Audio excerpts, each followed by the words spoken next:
আমরা বাঙালি এমন এক জাতি বুঝছো, 25 টাকা দিয়ে দই খাবি না, কিন্তু ওই দই কি চিকন গ্লাসের মধ্যে তুলে হালকা না ঠান্ডা পানি দিয়ে লড়ে চড়ে একটা পাইপ বসে দিবি, নাম কবি লাচ্ছি।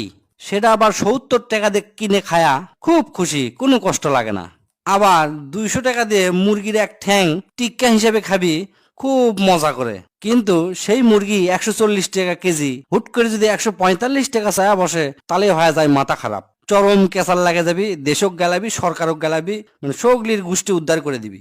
আবার 40 টাকা দিয়ে আইসক্রিম খাবি না, 120 টাকা দিয়ে ওরই অর্ধেক ম্যাঙ্গো ফ্লেভার কয়া ঠিকই খিলাবি, খুবই খুশি।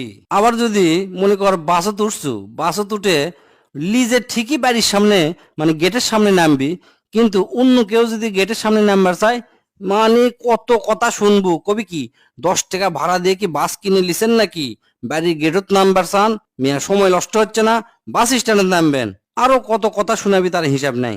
আবার স্কুলের বেতন 100 টাকার বেশি দিবি না, নিচ্ছে না বাড়ালে মনে করো হামকি ধামকি কত কথা আন্দোলন।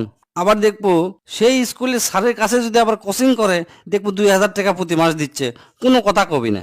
আবার সোলপুলক বিয়ে দেয়, বিয়ের অনুষ্ঠান পার করে বিশাল জাঁকজমক ভাবে, মানুষক বড় বড় গপ্প দিবি, বেটাক বিয়ে দিছি 10 লাখ 20 লাখ টাকা খরচ করে।